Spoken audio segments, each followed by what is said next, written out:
생물학자 레이첼 카슨이 고발한 환경오염의 실태. 국가환경정책법 제정. 지구의 날 제정. 환경운동의 시발점이자 세상을 변화시킨 책. 새가 울지 않는 죽은 듯 고요한 봄이 올 것이다. 안녕하세요. 유니스 북카페 유니스입니다. 살충제 사용으로 파괴되는 생태계. 이것은 곧 우리 모두의 책임일 텐데요. 세상을 변화시킨 환경학계 최고의 고전. 레이첼 카슨의 침묵의 봄입니다. 레이첼 카슨은 1907년 미국 펜실베이니아주에서 태어났다. 그녀는 유년 시절을 어머니와 함께 숲속을 산책하면서 자연의 모든 것에 흥미를 가지게 되었다. 펜실베이니아 여대에 입학할 당시는 영문학을 전공하려 했으나 여성 동물학 교수들의 영향을 받아 자신의 전공을 생물학으로 바꾸게 되었다고 한다.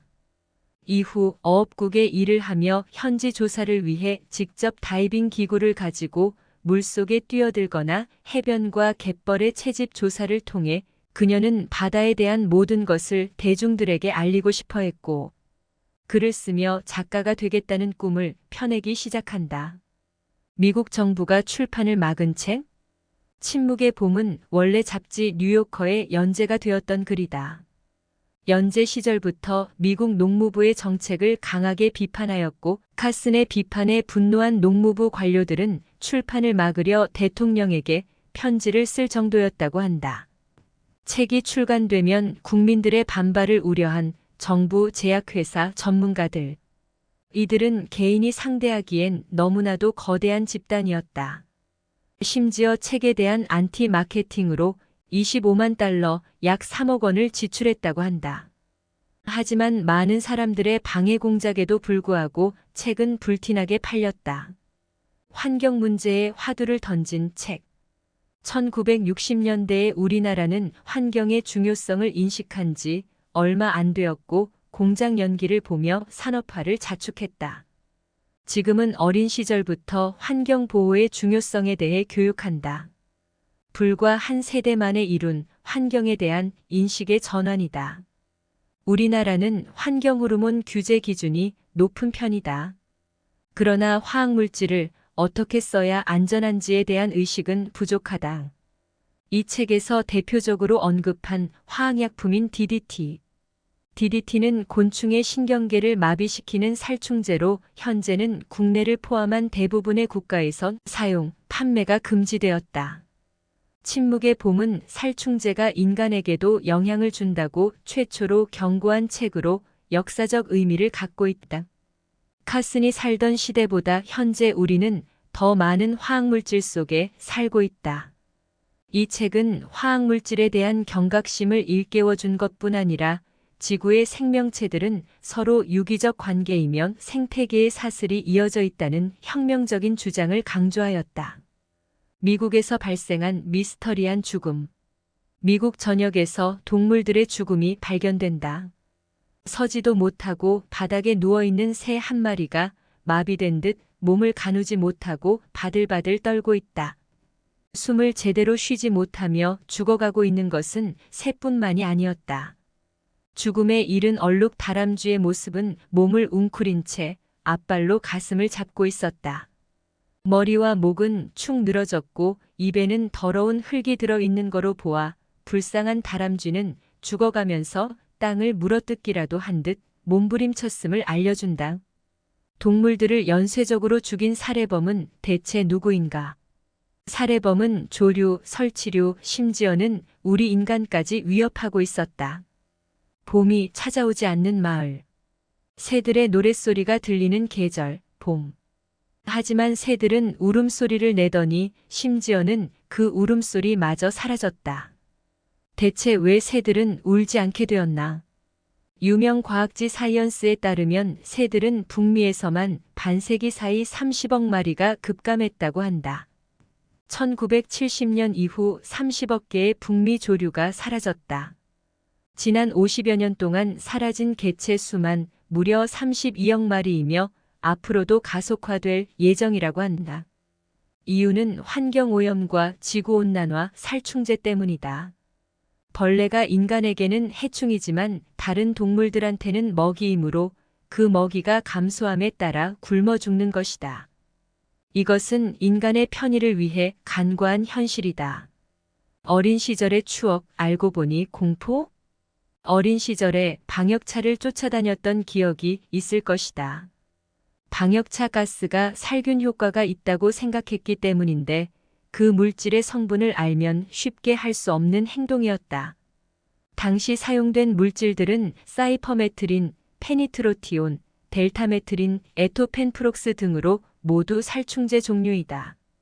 이것으로 장시간 노출됐을 땐 신경계 손상은 물론 발암물질로 분류된 화학성분이었다고 한다.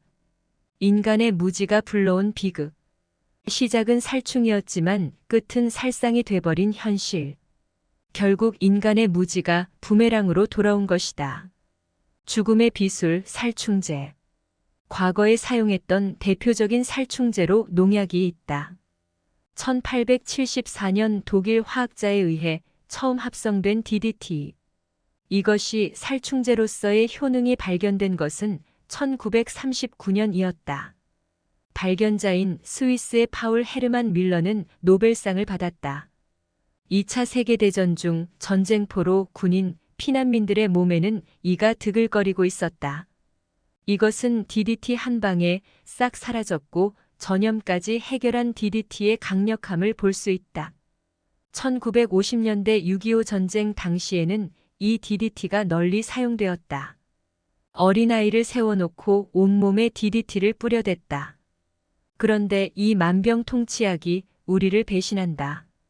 이 DDT는 미량의 수치인 1ppm만으로도 몸에 축적이 된다.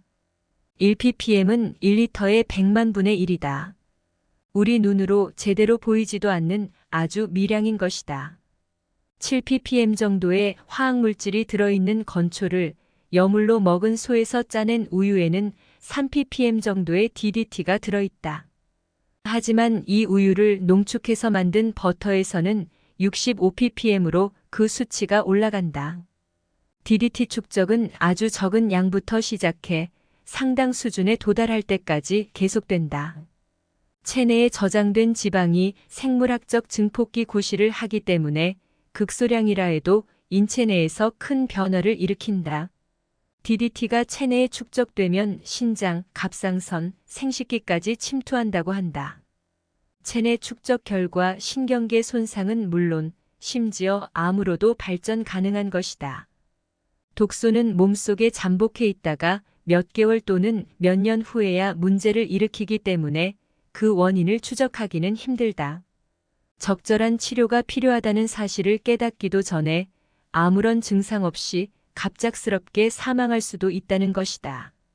살충제가 불러온 참사. 앤드린과 알드린. 베네수엘라로 이주한 미국인 부부가 있었다.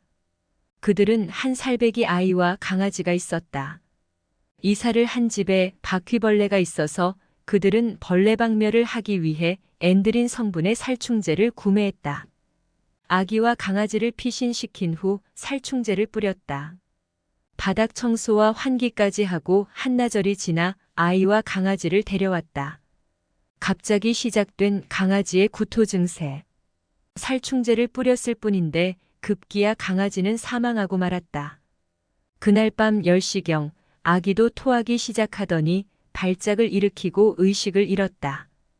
평범하고 건강한 아기가 앤드린 때문에 보지도 듣지도 못하고 자주 근육 경련을 일으켰다. 결국 아기는 안타깝게도 식물인간 판정을 받았다고 한다. 앤드린이 불러온 한 가족의 비극. 독성 물질을 엄격하게 규제하지 않은 정부와 사회의 문제임을 지적했다. 살충제의 끝판왕 알드린. 알드린은 DDT보다 100배나 강한 독성을 지니고 있었다. 이 살충제는 주로 동북아시아에 분포됐다. 일본에 많았던 외콩풍뎅이는 수입 묘목이 들어오면서 미국에 퍼지기 시작했다. 미국은 유무해를 따지지 않고 무차별로 살충제를 살포한다. 농약 살포용 비행기들을 따라 하늘에 만들어진 격자 무늬의 하얀 구름이 안개처럼 서서히 땅으로 내려앉았다. 죽어가는 새들은 살충제 중독의 전형적인 증세를 보였는데 몸을 떨고 날지 못하며 경련과 발작을 일으켰다. 문제는 새들에 그치지 않았다. 갑자기 아픈 개와 고양이를 데려온 사람들로 지역 수의사의 진료실은 발 디딜 틈이 없었다. 위생국 책임자는 알들이는 인체에 무해합니다. 라고 했다. 이것은 20세기 과학 만능주의에 휩싸였던 미국의 모습을 나타낸다. 이탈리아 지배를 위해 고군분투했던 체사레 보르자. 보르자 가문에서는 손님을 초대해 놓고 독살해 죽이는 일이 다반사였다고 한다. 레이첼 카슨의 말에 따르면 자기 죽을 줄도 모르고 보르자 집에 가서 맛있게 음식을 먹는 그런 초대 손님과 맹독성 물질이 주변에 널려 있는 것도 모르고 온몸에 범벅하는 우리의 모습이 무엇이 다른가? 살충제는 어찌 보면 목적을 달성했는지도 모른다. 살충제의 발전은 언제부터였을까? 2차 세계대전 당시 화학전을 위해 독가스를 만들었다. 원래 사람을 죽이기 위한 살상용으로 만들다가 거기서 곁다리로 떨어져 나온 게 살충제이다. 극명한 두 얼굴을 가지고 있었던 살충제. 사람을 죽이기 위한 것이었지만 사람을 해충으로부터 구할 수 있다는 것을 알았을 때 사람들은 신의 선물이라 생각한 것이다. 인간의 무지로 인해 살상의 부메랑이 되어 돌아온 것. 결국 본래 만들어진 그 목적을 달성한 셈이다. 1962년 이 책이 나올 때만 하더라도 미국에서만 매년 500여 종의 화학물질이 새로 등장했다. 인간과 동물이 매년 500종의 화학물질에 적응해야 한다는 사실이다. 살충제를 대신할 자연방제. 인간의 손 안에 있는 살충제. 우리가 잘 다루기만 하면 문제는 극복할 수 있다. 딱정벌레 때문에 말라 죽어가는 미국의 느릅나무들. 하지만 뉴욕주는 살충제 대신에 말라 죽는 느릅나무를 땔감으로 사용했다. 연료로 쓰일 뿐만 아니라 딱정벌레 유충까지 박멸하여 발병률을 0.2%까지 낮췄다고 한다. 이런 방법으로 자연적인 방제가 해결책이 될 수 있다. 우리는 주위를 둘러보며 또 다른 어떤 길이 열려 있는지를 확인해야 한다. 따라서 현재 진행되는 실험이 화학물질의 실질적 사용으로 이어지는 것이 아니라 목표로 하는 곤충만 박멸할 수 있는 안전한 다른 물질의 발견으로 이어져야 한다. 원시적인 수준의 과학이 현대적이고 끔찍한 무기를 무장하고 있다는 사실. 곤충을 향해 겨누었다고 생각한 무기가 사실은 이 지구 전체를 향하고 있다는 사실이야말로 크나큰 불행이 아닐 수 없다. 모기 기피제. 어떻게 사용할까? 걸프전 증후군 중 하나인 모기 기피제 부작용. 1990년 이라크가 쿠웨이트를 침공하며 발발한 전쟁인 걸프전. 당시 43만 명의 미군이 이라크에 파병되었다. 중동 지방의 더위, 온갖 해충을 막기 위해 곤충 기피제를 대량 살포한다. 즉 간접적으로 노출된 군인들. 그들은 전쟁이 끝난 후 원인을 알 수 없는 무기력증, 기억력 감퇴, 성기능 장애 등 각종 질병에 시달린다. 가장 유력한 원인으로 곤충 기피제가 지목됐다. 곤충 기피제에는 퍼메트린이란 성분이 들어있다. 이 퍼메트린은 내분비계 장애 추적 물질로 분류되어 현재 유럽연합에서는 사용금지 품목이다. 그러나 여전히 존재하는 유사곤충 기피제는 시중에 유통되는 일부 제품에 함유돼 있다고 한다. 이것은 어른들의 기준치로 돼 있기 때문에 특히 아이들의 경우 독한 살충제에 민감하게 반응할 수 있으므로 제품마다 사용법과 대상을 꼭 확인 후 구입을 권장한다. 40년 전 금지된 DDT. 여전히 잔류? 2017년 식탁을 덮친 살충제 달걀의 공포. 시작은 유럽이었다. 네덜란드산 달걀에서 살충제 성분이 검출되었다. 이 충격적인 소식에 우리나라도 조사를 해보니 국내산 달걀에서도 살충제가 검출되었다. 심지어 우리나라 닭에서도 DDT가 검출되었다. DDT는 이미 70년대에 판매가 금지되었다. 그런데 어떻게 40년 전에 금지된 DDT가 검출되었을까? 세대를 건너 전달된다니 공포스럽지 않을 수 없다. DDT의 두 얼굴. 여전히 논란 중인 DDT의 사용 여부. 지금도 열대 지방에서는 현재 12초에 1명이 말라리아로 사망하고 있다고 한다. 미국 과학학술원의 통계에 따르면 DDT가 말라리아 등의 질병으로부터 구한 생명이 5억 명 정도로 추정한다고 한다. 아프리카, 남아메리카 지역에서는 모기맥의 바이러스 질환이 많이 있다. 국제보건기구인 WHO에서도 이런 심각한 지역에서는 선별적으로 사용할 것을 고려하라고 말한다. 그렇지만 대부분의 사람들은 그래서 사용을 하라는 건지 말라는 건지 헷갈릴 수밖에 없다. 전문가의 판단에만 의존하는 것은 위험하다. 지역 환경을 고려한 사회적 합의가 필요한 것이다. 믿었던 화학제품의 역습. 과거에 널리 사용하였다가 현재는 위험물질로 제한한 경우도 많다. 대표적으로 1급 발암물질인 성면이다. 성면은 건설, 자동차 제조 및 가정용품에 이르기까지 다양한 분야에서 이용되었으나 2009년 전면 사용이 금지되었다. 그 위험성을 알기 전엔 성면 슬레이트에 삼겹살을 구워 먹기도 했다. 지금 생각해보면 아찔한 것들이 많다. 테오 콜본의 도둑맞은 미래에 나오는 물질인 DES라는 화학약품이 있다.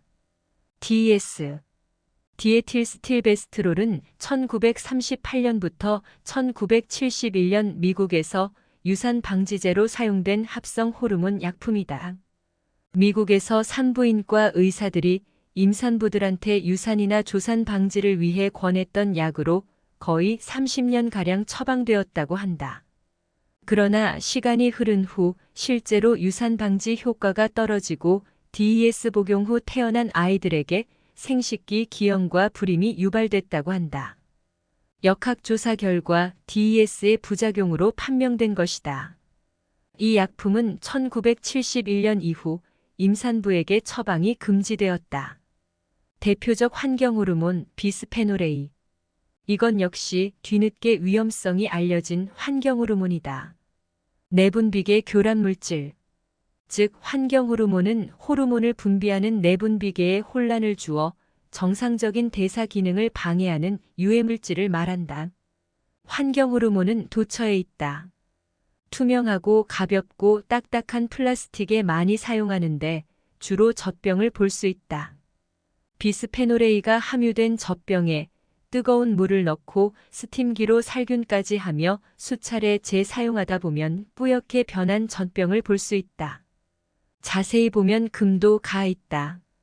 오래된 건축물의 자재처럼 반복되는 충격으로 균열이 가 있고 그 틈으로 비스페놀 A가 빠져나오는 것이다. 비스페놀 A는 생식 능력 저하, 발달 장애, 유방암 등을 유발한다고 한다.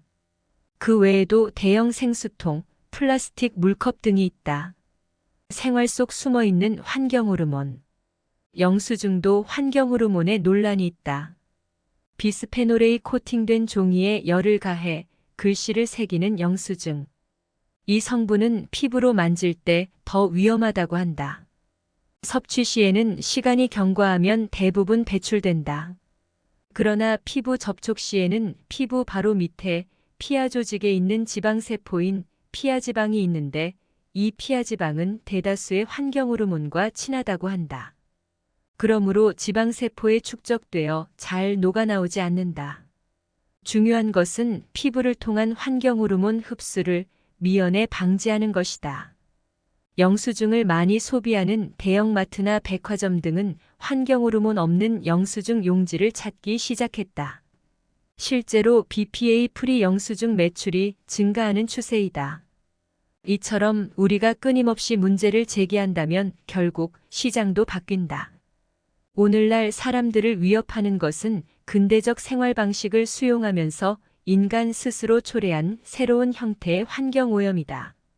형태가 불분명하기 때문에 이들의 존재는 위협의 그림자를 드리운다. 지금까지 경험한 적이 없기 때문에 이런 위험한 물질들에 평생 노출될 경우 어떤 일이 생길지 예측조차 할 수 없다. 통조림 음식 씻어 먹어라. 비스페놀 A가 포함된 통조림 내부 코팅제에도 환경 호르몬이 녹아나올 가능성이 있다고 한다. 그러므로 물에 씻는 것은 상당히 효과가 있다. 한 번 씻을 때마다 100분의 1 이하로 줄어든다고 한다. 생활 곳곳 다양한 경로를 통해 우리의 몸은 환경 호르몬에 노출되고 있다. 바다 생태계를 위협하는 플라스틱. 태평양 한가운데 거대한 쓰레기 지대가 있다. 크기는 한반도의 약 7배라고 한다. 인간의 이기심으로 만들어진 거대 쓰레기 섬. 그리고 그곳에서 심각한 오염으로 고통스럽게 죽어가는 동물들. 인간이 자신의 기원을 망각하고 생존에서 중요한 요소가 무엇인지 잊어버리는 순간, 물은 다른 자원과 더불어 무관심의 희생양이 되어버렸다. 죽은 새의 몸 안에 쓰레기가 가득했다. 이것은 인류가 초래한 환경 위기인 것이다. 플라스틱에 의한 해양 오염이 심각한 수준이다. 일반적인 플라스틱도 문제지만 미세 플라스틱이 더 심각하다고 한다. 마이크로비르라 불리는 지름 5mm 이하의 플라스틱 입자들은 스크럽이나 치약, 연마제 등에 사용된다. 일반 플라스틱이 강과 바다로 흘러들어가 자외선과 파도에 깨져 생성된 조각들을 플랑크톤이 먹이로 착각해 먹는 것이다. 이는 결국 먹이 사슬에 의해 우리 식탁으로 다시 올라온다. 미세 플라스틱은 해양에 있는 DDT, 다이옥신 등 난분해성 유기오염 물질과 친하다. 미세 플라스틱과 난분해성 유기오염 물질 등을 한 번에 먹는 플랑크톤. 결국 이 두 가지는 우리 몸에 고스란히 축적된다. 한국해양과학기술원 조사 결과 이미 우리나라 전 해안의 해산물은 미세 플라스틱에 오염돼 있다고 한다. 하나로 통해 있는 바다. 해양 오염 문제는 전 세계 인류가 함께 해결해야 할 문제이다. 환경을 위해 일어나는 변화. 캐나다는 2021년부터 일회용 플라스틱이 사용 금지되었다. 쥐스탱 트리도 캐나다 총리는 일회용 플라스틱 사용을 전면 금지했다. 환경 문제 해결은 무엇보다 정부의 규제와 사회적 합의가 중요하다. 우리나라 한 제철 회사도 이산화탄소 배출량을 줄이는데 힘쓰고 있다. 기업의 도덕성과 상관없이 이산화탄소 배출량을 줄이지 못하면 기업에서 부담해야 하는 경제적 부담이 수천억에 이른다고 한다. 이렇듯 정부의 규제에 따를 수밖에 없는 기업. 따라서 개인의 노력도 중요하지만 정부의 사회적 규제가 환경을 보호하는 더 실질적인 방법인 것이다. 스웨덴 환경운동가 그레타 툰베리의 UN 기후행동 정상회의 연설의 한 대목이다. 사람들이 고통받고 있습니다. 죽어가고 있어요. 생태계 전체가 무너져 내리고 있습니다. 우리는 대멸종이 시작되는 지점에 있습니다. 그런데 여러분이 할 수 있는 이야기는 전부 돈과 끝없는 경제 성장의 신화에 대한 것뿐입니다. 도대체 어떻게 그럴 수 있습니까? 환경을 해쳐온 기성세대의 경종을 울린 소녀의 연설. 한 개인의 노력이 전 세계적인 환경운동의 물결을 일으킨다. 덤스터 다이빙. 덤스터 다이빙이란 쓰레기통에 몸을 던져 음식이나 물건을 줍는 행위를 말한다. 주로 생활고를 해결하기 위해 시작했지만 현재는 미국과 유럽 등지에서 환경보호운동으로 변하고 있다. 미국의 유명 전문 덤스터 다이버는 주운 물건을 내다 팔며 연 2억 8천, 거의 3억에 가까운 매출을 올린다고 한다. 물건을 함부로 버리는 것에 경종을 울리는 새로운 문화이다. 약 바르게 버리기. 환경 관련에 대한 많은 자료들을 보고 또 하나 놀란 것은 강물에 가득한 항생제와 카페인이다. 우리가 마신 커피의 카페인이 소변으로 배출되어 강물로 흘러간다는 것.